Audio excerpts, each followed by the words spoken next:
कुछ सीखने को भी मिलेगा। सो यहाँ पर पैनल पर बने हमारे एक ऐसे लीडर हैं, एक ऐसे ग्रेट एंड डायनेमिक पर्सनालिटी हैं, जिनका नाम है डायमंड सिद्धार्थ सर। मैं डायमंड सिद्धार्थ सर से रिक्वेस्ट करूंगा कि सर आप अपने स्पीकर को अनम्यूट करें, और मैं एक चीज पूछना चाहता हूं सर आपको कि लोग अपनी जिंदगी में बड़े सपने जो नहीं देख पाते हैं वो क्यों नहीं देख पाते हैं, और जिंदगी में लोग फेल क्यों हो जाते हैं? आप सिंपल थोड़ा सा मुझे बताएंगे, हिंट्स मुझे बताएंगे, फिर मैं आगे कंटिन्यू करूंगा। लोग अपनी जिंदगी में फेल क्यों हो जाते हैं सर? क्यों वो बड़े सपने नहीं देख पाते हैं sir? Please. Thank you Najmi Alam sir, आपने मुझे बोलने का मौका दिया अपने कन्वर्सेशन में, शुक्रिया। सर आपका सवाल बहुत शानदार है, छोटा है लेकिन बहुत बड़ा मोटा है। आपका सवाल है कि बहुत सारे लोग अपनी जिंदगी में फेल क्यों हो जाते हैं, सपने बड़े क्यों नहीं देख पाते हैं। तो मुझे लगता है कि सबसे पहले वो अपना कंफर्ट जोन नहीं छोड़ना चाहते, जैसे है वैसे में अपनी जिंदगी को काटना चाहते हैं, बदलना नहीं चाहते। दूसरा, ये फेल होने के पीछे का सबसे बड़ा सटीक कारण ये है कि वो एमबीए की डिग्री लेकर बैठे होते हैं, मुझे बहुत आता है, मुझे सब कुछ आता है। वो कभी कभी अपने आप को तो ठीक है लेकिन सिस्टम को अपनी जिंदगी में इम्प्लीमेंट नहीं करते, कि मेरे ख्याल से ये बहुत बड़ा कारण हो सकता है। बाकी आपसे हम जानना चाहेंगे सर, वाकई में आज का सेशन बहुत ही लाजवाब, आपको जरूरत पड़े तो मैं आपके साथ में हूँ। Please welcome mister Najmi Alam. Thank you so much, thank you so much. आपने 2-3 रीजंस बताए जिनके वजह से लोग अपने जिंदगी में फेल हो जाते हैं। बिल्कुल सटीक जवाब दिया सर आपने, बहुत ही बेहतरीन जवाब आपका, बहुत ही शानदार रिप्लाई, और कई सारे लोगों को इनसे काफी कुछ सीखने को मिला होगा। लेकिन इसमें हम कुछ ऐड ऑन और करना चाहते हैं कि जिंदगी में लोग, अपनी जिंदगी में लोग फेल क्यों हो जाते हैं, उसके पीछे का रीजन बहुत सारे हैं। आपने 2-3 बताया, लेकिन बहुत अच्छा, लेकिन इसके बावजूद भी कई सारे ऐसे हैं जो खास करके गांव घर में और अगल बगल में जो लोगों की जो थॉट प्रोसेस होती है, जो सोच होती है, उसमें ये इसलिए इस एक लाइन के माध्यम से मैं समझाने की कोशिश करूंगा कि लोग अपने जिंदगी में इसलिए असफल नहीं होता क्योंकि वो बड़ा सोचते हैं। लोग इसलिए जिंदगी में असफल नहीं होता, फेल नहीं होता क्योंकि वो बड़ा सोचते हैं, बल्कि जिंदगी में लोग इसलिए असफल हो जाते हैं, इसलिए फेल हो जाते हैं क्योंकि वो छोटा सोचते हैं और वो मिल जाता है। यस माय डियर फ्रेंड्स, लोग इसलिए अपनी जिंदगी में फेल नहीं होते क्योंकि वो बड़ा सोचते हैं और वो नहीं मिल पाता, बल्कि लोग इसलिए अपनी जिंदगी में फेल हो जाते हैं क्योंकि वो छोटा सोचते हैं और वो मिल जाता है, वो अचीव कर लेता है, वो पा लेता है। इसको मैं डिटेल्स में समझाने की कोशिश करता हूं माय डियर फ्रेंड्स। लोग अपनी थॉट प्रोसेस को, अपनी सोच को बड़ा करते ही नहीं, सिर्फ इसलिए क्योंकि वो डरते हैं, क्योंकि वो रिस्क नहीं लेना चाहते, क्योंकि वो अपने अंदर से घबराहट जैसी फील करते हैं कि काश मैं अगर बड़ा सोच लूं तो बड़ा अगर नहीं मिल पाए तो, बड़ा नहीं मिला तो। ये जो सवाल है उनके खुद से जो सवाल होता है कि मैं 1 लाख बोलूंगा, 2 लाख बोलूंगा, 3 लाख का टारगेट लूंगा, 5 लाख का टारगेट लूंगा, और अगर नहीं हो पाया तो, ये डर, ये सवाल उसको घूट घूट कर जीने पर मजबूर कर देती है, और इंसान बड़ा सोचने से ही डरते हैं। यस माय डियर फ्रेंड्स, लेकिन उसी के जस्ट ऑपोजिट एक सिंपल इंसान, एक साधारण इंसान छोटा सोचते हैं, यानी वो अपनी जिंदगी में जब वो समझदार हो जाते हैं, जब उनके अंदर बुद्धि आ जाती है और उनके ऊपर जिम्मेदारी आ जाती है कि अब मुझे पैसे कमाना है, तो वो बड़ा सोचने के बजाय छोटा सोचते हैं। और वो क्या सोचते हैं? काश मुझे 10,000 की नौकरी मिल गई होती, काश मुझे 15,000 का रोजगार मिल गया होता, काश मुझे 20,000 की सैलरी वाली कोई काम मिल गई होती। और यस माय डियर फ्रेंड्स, मैं आपको आज एक रियलिटी चीज बताना चाहता हूं, एक वास्तविकता वाली चीजें बताना चाहता हूं, सच बता रहा हूं माय डियर फ्रेंड्स। लोग बड़ा सोचते हैं और बड़ा अचीव नहीं कर पाता, इसलिए वो अपनी जिंदगी में फेल नहीं है, बल्कि वो छोटा सोचता है और वो छोटी चीज को अचीव कर लेता है। वो बंदा अपने जीवन में सिर्फ 20,000 का टारगेट लेता है, सिर्फ 10,000 का टारगेट लेता है, और 10,000 और 20,000 जो टारगेट लेता है वो अचीव हो जाता है माय डियर फ्रेंड्स। वो उस चीज को पा लेता है, वो उस चीज को रिसीव कर लेता है, वो उस चीज को हासिल कर लेता है, इसलिए वो अपनी जिंदगी में फेल है। क्यों? क्योंकि उन्होंने सोचा ही था 15,000, उन्होंने सोचा ही था 20,000, कभी लाख, 2 लाख, 5 लाख, 10 लाख रुपये सोचने की उसकी औकात ही नहीं होती। और वो सोचते ही नहीं। इसलिए नहीं सोचते हैं क्योंकि उनको लगता है कि अगर मैं सोच लूं और ना मिले तो, लेकिन इसलिए नहीं सोचते हैं और 10,000 20,000 सोचते हैं और वो मिल जाती है। माय डियर फ्रेंड्स, मुझे आज के रेट पर बताइए कि 10-20,000 रुपये अगर आपको मंथली इनकम के रूप में अगर आपको प्राप्त हो रही है तो इससे क्या होने जाने वाला है?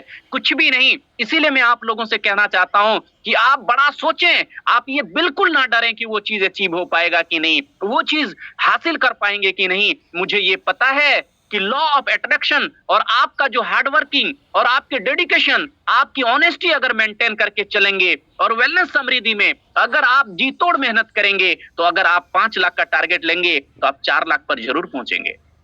यस माय डियर फ्रेंड्स, अगर आप 5 लाख का टारगेट लेंगे तो 4 लाख ना सही 3 लाख पर आप जरूर पहुंचेंगे। लेकिन अगर आपका टारगेट ही है 10,000, आपका टारगेट ही है 20,000, तो आप 10,000 20,000 तो अचीव कर लेंगे, लेकिन आप अपने जिंदगी में सक्सेस नहीं हो पाएंगे।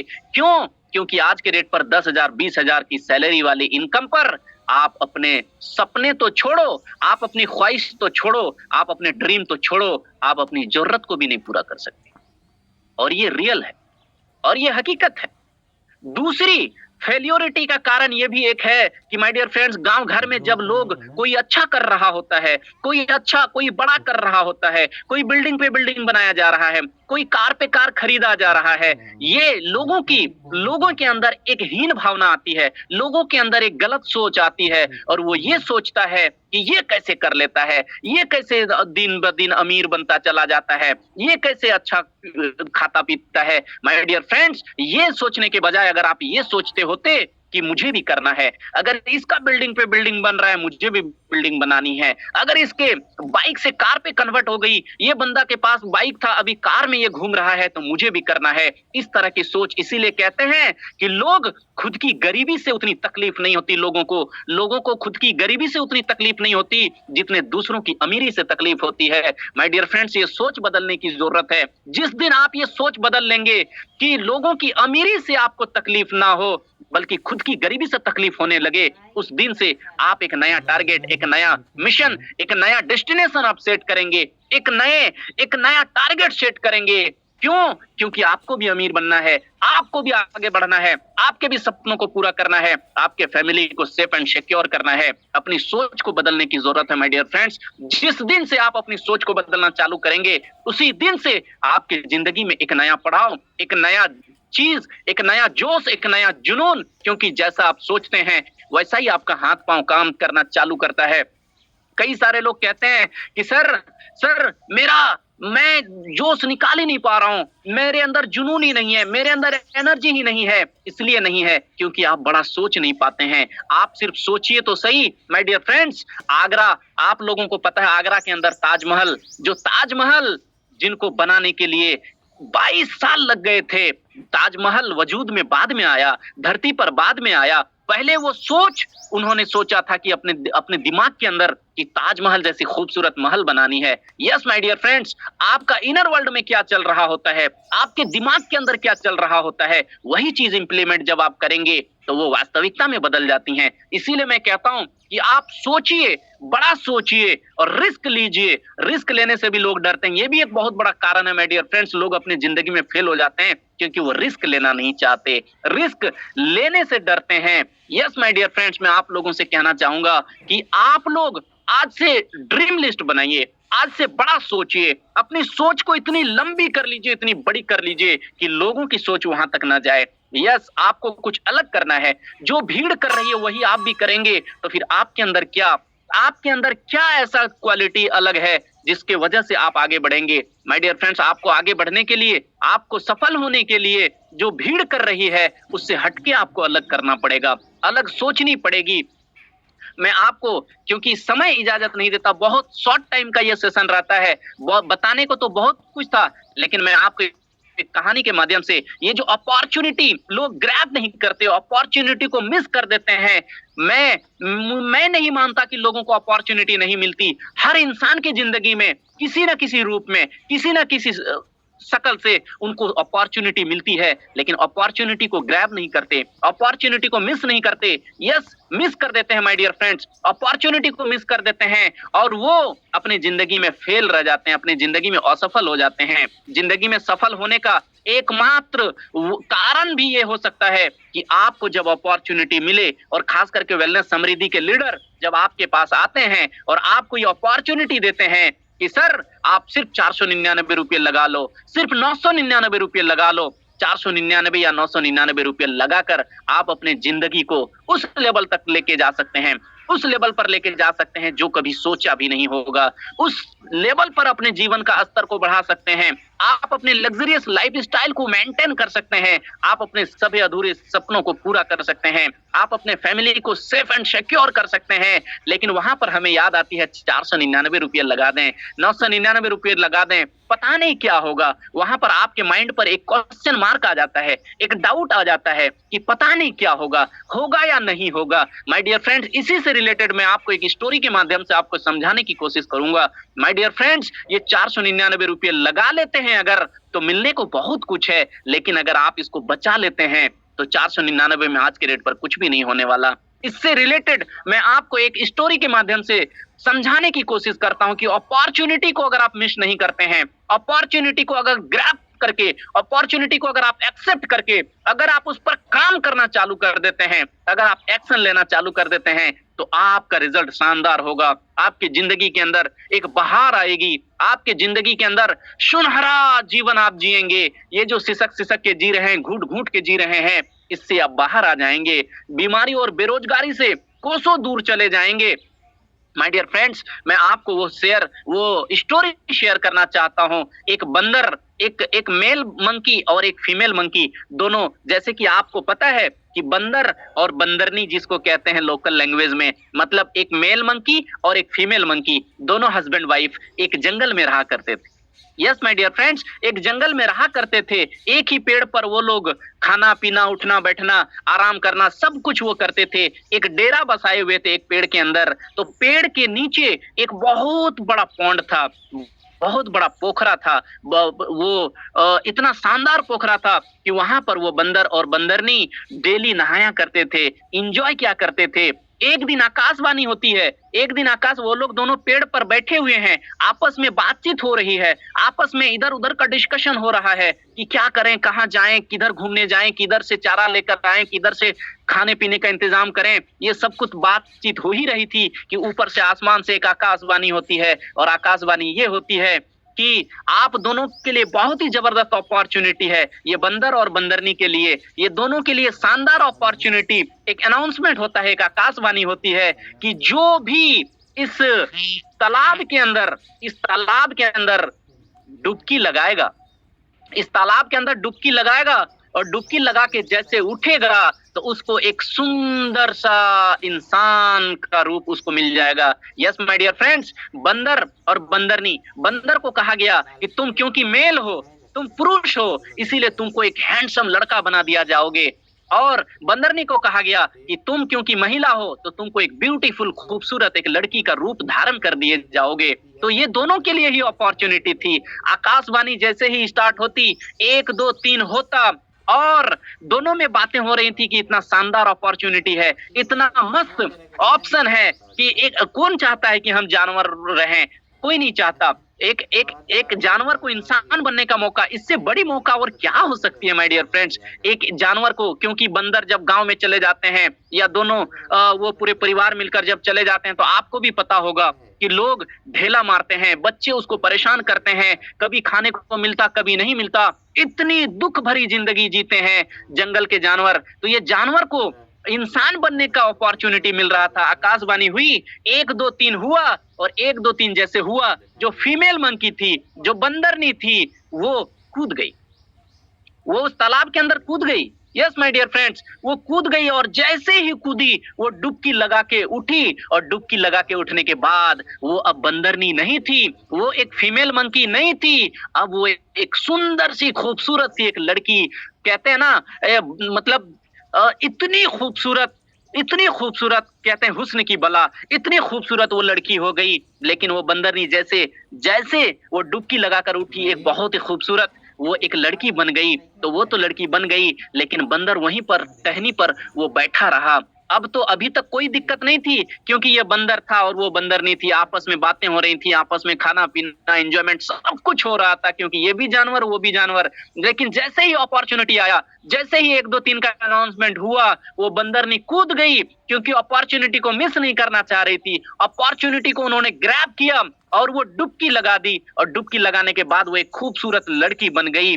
अभी तक तो कोई तकलीफ नहीं थी, लेकिन अब बंदर को हो गया तकलीफ, अब बंदर हो गया नाराज। बंदर बोलता है कि अरे पागल, तुम क्यों कूद गई, क्यों तुम जंप लगा दी, क्यों तुम वो उसमें डुबकी लगा के उड़ गई, अब तो तुम इंसान बन गई हो और हम जानवर का जानवर ही हैं, अब हम दोनों का तालमेल कैसे होगा, अब तुम तो गांव में जाके बस जाओगी, अब तो तुम शहर में जाके बस जाओगी, अब तो तुम्हारी शादी किसी इंसान से हो जाएगी, और मैं ठहरा बंदर, मैं तो बंदर ही, अब तो तुम भी मुझे एक्सेप्ट नहीं करोगी, मेरी जीवन यापन जंगल में होगा और तुम्हारा जीवन यापन तो अब गांव और शहरों में इंसान के बीच में होगा। तो अभी तक कोई तकलीफ नहीं थी, लेकिन बंदर को अब तकलीफ हो गया, बंदर नाराज हो गया। बंदर ने उस इंसान को बुलाया जो एक खूबसूरत लड़की बन गई, उस लड़की को बुलाया और बोला कि तुमने ऐसा क्यों किया, तुम हमको छोड़कर क्यों चली गई। तो बंदरनी जवाब देती है, यानी वो खूबसूरत लड़की जवाब देती है कि ये अपॉर्चुनिटी तो आपके लिए भी था, ये अपॉर्चुनिटी सिर्फ मेरे लिए थोड़ी ना था, ये अपॉर्चुनिटी तो आपके लिए भी था। ये अपॉर्चुनिटी को अगर आप ग्रैब कर लेते, इस अपॉर्चुनिटी के हिसाब से, इस जो अनाउंसमेंट हो रहा था, जो आकाशवाणी हो रही थी, तो उसके हिसाब से अगर आप भी एक्शन ले लेते, आप भी कूद जाते, आप भी अगर जंप कर देते, आप भी इस पानी में डुबकी लगाकर उड़ जाते, तो आप भी एक हैंडसम लड़का बन जाते, खूबसूरत इंसान बन जाते, और फिर हम दोनों इंसान बन जाते और फिर से हम लोग एक जगह रहते, एक साथ जीवन यापन करते। तब बंदर का जवाब सुनते जाइएगा। बंदर कहता है कि नहीं नहीं, अगर हम डुबकी लगाते और इंसान नहीं बनते तो। यस, देखिए यही डाउट इंसान को फेल कर देती है माय डियर फ्रेंड्स, यही डाउट, यही क्वेश्चन मार्क। बंदर कहता है कि अगर हम डुबकी लगाते पोखरा में, अगर हम डुबकी लगा के उठ जाते और अगर हम बंदर ही रह जाते, इंसान नहीं बनते, तो क्या होता। तो बंदरनी कितना सुंदर जवाब देती है कि अरे पागल, बेवकूफ, इसीलिए तुम बंदर हो, इसीलिए तुम जानवर ही रह गए। जैसे अपॉर्चुनिटी मिला मैं कूद गई, मैं जंप कर गई, मैं डुबकी लगाकर उठ गई और एक खूबसूरत लड़की बन गई। लेकिन तुम अगर गए होते तो तुम भी एक सुंदर सा इंसान बन जाता। लेकिन तुम्हारे माइंड के अंदर एक डाउट ये चल रहा था कि अगर डुबकी लगाने के बाद भी, जंप करने के बाद भी, उस पानी में जंप लगाने के बाद, डुबकी लगाने के बाद भी अगर हम इंसान नहीं बनते तो बंदरनी जवाब देती है कि अगर नहीं बनते तो क्या दिक्कत थी, नहीं भी बनते तो नहा धो के उड़ जाते, तुम बंदर रहते, हम बंदर नहीं रहते। लेकिन तुमने ये अपॉर्चुनिटी को मिस किया, तुमने ये अपॉर्चुनिटी को पहचान नहीं पाया। अगर हम लोग नहीं भी होते ना, तो हम लोग अपने ऐशो आराम से जिंदगी जी सकते थे, क्योंकि दोनों हम लोग एक ही जैसे रहते। लेकिन हमने अपॉर्चुनिटी को ग्रैब किया, हमने अपॉर्चुनिटी को पहचाना और हम डुबकी लगाकर उड़ गए, तो हम एक खूबसूरत लड़की बन गए। और तुमने नहीं पहचाना, इसीलिए तुम बंदर का बंदर ही रह गए। तो माय डियर फ्रेंड्स, इस कहानी से हमें ये सीखने को मिला है कि अगर ये बंदर भी डुबकी लगा देता तो ये भी एक अच्छा इंसान बन जाता, एक हैंडसम लड़का बन जाता। ये अपॉर्चुनिटी उनको मिल रहा था, लेकिन बंदर ने क्या सोचा, पता नहीं होगा कि नहीं होगा, इंसान बन पाएंगे कि नहीं बन पाएंगे। उनको उस अनाउंसमेंट पर, उस आकाशवाणी पर भरोसा नहीं हुआ, विश्वास नहीं हुआ और वो जंप नहीं लगाया। माय डियर फ्रेंड्स, मैं आपसे पूछना चाहता हूं कि अगर दोनों ही जंप करते और अगर नहीं होते तो भी उनको क्या तकलीफ थी। डेली नहाते धोते ही थे, नहा धो के उठ जाते, क्योंकि उस तालाब में तो डेली नहाना धाना उन लोगों का होता ही रहता था। वो नहा धो के उठ जाते, दोनों के दोनों बंदर ही रहते। लेकिन वो अति, इसीलिए बंगला में एक कहावत है माय डियर फ्रेंड्स, अगर कोई बंगाली यहाँ पर कनेक्टेड है तो आप उसको रिलेट कर पाएंगे। बंगला में एक कहावत है, अति चालाकेर गोलाई दौड़ी, मतलब जो ज्यादा चालाकी दिखाता है, जो ज्यादा ओवर टैलेंटेड अपने आप को समझता है, वो इंसान अपने जिंदगी में फेल हो जाता है, वो इंसान अपने जिंदगी में आगे नहीं बढ़ पाता। और इसीलिए कहा गया है कि अति चालाकेर गोलाई दौड़ी, मतलब गोलाई दौड़ी का मतलब होता है उसके गले में फांसी लग जाती है। इस तरीके से बताया गया है इस लाइन में। माय डियर फ्रेंड्स, कितनी अच्छी अपॉर्चुनिटी थी। अब अगर नहीं होते तो दोनों ही नहीं होते, लेकिन जैसे उसने अपॉर्चुनिटी को ग्रैब किया, पहचाना और वो जंप लगा दी, डुबकी लगाकर उठ गई, तो एक खूबसूरत लड़की बन गई। सोचिए जरा, अब ये एक इंसान रूपी जिंदगी, ऐशो आराम, ये हर जगह जो एक इंसान एंजॉय करता है, सारे एंजॉयमेंट को ये हासिल कर सकती है। लेकिन वो जो इस अपॉर्चुनिटी को मिस कर दिया, अपॉर्चुनिटी को नहीं समझ पाए, अपॉर्चुनिटी को पहचान नहीं पाए, उन्होंने सोचा कि यार क्या होगा जंप लगा के, अब क्या होता अगर जंप लगाने के बाद भी अगर इंसान नहीं बनते तो कम से कम नहा धो के उड़ जाते, दोनों वैसे ही रहते, जानवर ही रहते। लेकिन अपॉर्चुनिटी मिस करने का नतीजा ये है कि वो जानवर ही रह गया और जिन्होंने मिस नहीं किया वो इंसान बन गया। माय डियर फ्रेंड्स, कहने का मतलब यह है कि वेलनेस समृद्धि भी आपको कुछ अलग करने के लिए नहीं कहती है। वेलनेस समृद्धि आपको ये नहीं कहती है कि नौकरी छोड़ दो। वेलनेस समृद्धि ये नहीं कहती कि आप पूरे सारे काम धाम को छोड़कर आप इसमें आ जाओ। वेलनेस समृद्धि कहती है कि आपको घर में आपको सुबह से शाम तक इस्तेमाल होने वाली चीजें आप कहीं से ना कहीं से इस्तेमाल करते ही हो। आप साबुन लाते ही हो, आप फेस वॉश लाते ही हो, आप टूथपेस्ट करते हो, और नहीं करते हो तो मुझे बताओ, मुझे एक ऐसा बताओ इंसान जो साबुन नहीं लगाता हो, जो टूथपेस्ट ना करता हो, जो हेयर ऑयल यूज ना करता हो, जिनको हेल्थ सप्लीमेंट्स की जरूरत ना होती हो। माय डियर फ्रेंड, जब आप बीमार पड़ते हैं तो आप डॉक्टर के पास पहुंचते हैं। जब आप सुबह सुबह उठते हैं टूथपेस्ट करते हैं, फिर आप फेस वॉश करते हैं, नहाने के टाइम आप साबुन यूज करते हैं, हेयर ऑयल और शैम्पू यूज करते हैं। वेलनेस समृद्धि भी एक जबरदस्त अपॉर्चुनिटी के रूप में आपको परोस रही है। वेलनेस समृद्धि कहती है कि आइए इस तालाब में डुबकी लगाइए, वेलनेस समृद्धि नामक तालाब में डुबकी लगाइए। आपकी जो गरीबी है, आपकी जो बीमारी है, उसको खत्म करने की जिम्मेदारी हम लेते हैं। आप सिर्फ एक्शन लीजिए, आप सिर्फ डुबकी लगाइए। लेकिन कुछ लोग उस बंदर के तरह डाउट और क्वेश्चन मार्क में रहते हैं कि पता नहीं होगा कि नहीं होगा। अरे यार, अगर नहीं भी हुआ तो साबुन तो तुम कहीं से ना कहीं से लगाते ही हो, अगर नहीं भी हुआ तो टूथपेस्ट तो कहीं से ना कहीं से तुम लेते ही हो, अगर नहीं भी हुआ, अगर तुम करोड़पति नहीं भी बने, अगर तुम्हारे पास कार नहीं भी आई, तो मुझे बताइए तो सही कि जब आप बीमार पड़ते हैं तो आप इलाज नहीं करते हैं क्या? आप सुबह सुबह उठ के टूथपेस्ट नहीं करते हैं क्या? आप नहाने के बाद हेयर ऑयल यूज नहीं करते हैं क्या? नहाने के टाइम शैम्पू यूज नहीं करते हैं क्या? आपके घर में और बहुत सारी चीजें जो जरूरत वाली चीजें होती है वो नहीं करते हो क्या? ऐसा तो नहीं है कि आप नहीं करते, लेकिन जिंदगी भर मार्केट का सामान यूज कर करके, जिंदगी भर मेडिकल से अपना इलाज कर करके आप कितने पैसे कमाए मुझे नहीं मालूम, लेकिन वेलनेस समृद्धि आपको श्योरिटी देती है, वेलनेस समृद्धि आपको मौका देती है। और वेलनेस समृद्धि एक बिग अनाउंसमेंट, एक आपके लिए अपॉर्चुनिटी ही अपॉर्चुनिटी। वेलनेस समृद्धि आपके लिए उस तालाब की तरह है जैसे कि आकाशवाणी हो रही थी कि आइए डुबकी लगाइए, इस पर मेहनत कर लीजिए, जम के मेहनत कर लीजिए, और आपके सपने को पूरा करने की जिम्मेदारी हम लेते हैं। आपके सिर्फ यहाँ के प्रोडक्ट यूज करने की वजह से और इस प्रोडक्ट के बारे में लोगों को बताने की वजह से हम आपको लखपति और करोड़पति बनाने की जिम्मेदारी लेते हैं, हम आपके सपने को पूरे करने की जिम्मेदारी लेते हैं। माय डियर फ्रेंड्स, मैं आपको समझाने की कोशिश करता हूं कि आप इस अपॉर्चुनिटी को समझिए, आप इस अपॉर्चुनिटी को मिस बिल्कुल भी मत करिए। क्यों? क्योंकि यहाँ पर आने के बाद कुछ अलग काम नहीं करनी पड़ती है, वही काम करना पड़ता है जो आप वर्षों से करते आ रहे हैं। लेकिन वर्षों से करते आने की वजह से लोगों को आपने अमीर बनाए, आपने न जाने कितने सारे कंपनी को अमीर बनाए। सुबह सुबह अगर आप टूथपेस्ट पेप्सोडेंट या कोलगेट या सिबा का यूज करते हैं, उनके कंपनी को आपने अमीर बनाया। अगर आप चाय पीते हैं तो चाय कि डालमिया गोल्ड और न जाने क्या क्या चाय आती है, उसकी कंपनी को आपने अमीर बना दिया, उसके दुकानदार को, उसके होलसेलर को, उसके स्टॉकर को आपने अमीर बना दिया। आप क्या बने? आप जब बीमार पड़ते हैं तो आप मेडिकल और हॉस्पिटल का चक्कर काटते हैं और वहां पर लाखों लाख रुपए का इन्वेस्टमेंट करते हैं उनकी इलाज में, उनको अमीर बना दिया। आप क्या बने? वेलनेस समृद्धि कहती है कि आपको इलाज करना होगा, आपको हेल्थ फिट रखना होगा, आपको हेल्थ मेंटेन करना होगा, हमारे यहाँ का सप्लीमेंट यूज करिए। आपको सुबह सुबह उठ के टूथपेस्ट हमारे यहाँ का यूज करिए, आपको साबुन की जरूरत है हमारे यहाँ का यूज करिए, आपको और बहुत सारी चीजें हैं जो पर्सनल केयर सुबह से शाम तक इस्तेमाल होने वाली चीजें हैं, यहाँ से इस्तेमाल करिए। यानी यहाँ की तालाब में, यहाँ के पौंड में, यहाँ के पोखरा में आप लगाइए डुबकी, और डुबकी लगाने के बाद, मेहनत करने के बाद, सिस्टम को फॉलो करने के बाद जब आप उठेंगे तो आप देखेंगे कि अपने आप को लखपति पाएंगे, अपने आप को करोड़पति पाएंगे, अपने आप को जो आपकी गरीबी थी वो गरीबी से दूर मिट गई होगी, वो बीमारी जो थी बीमारी से आपको राहत मिल गई होगी। इस तरह का अपॉर्चुनिटी है माय डियर फ्रेंड्स। तो अपने आप को डाउट में रख के, अपने आप को अंधकार में रख के आप कहीं मिस तो नहीं कर रहे हैं, ये मुझे समझाना था आज के सेशन पर। माय डियर फ्रेंड्स, वेलनेस समृद्धि बिल्कुल उस तालाब के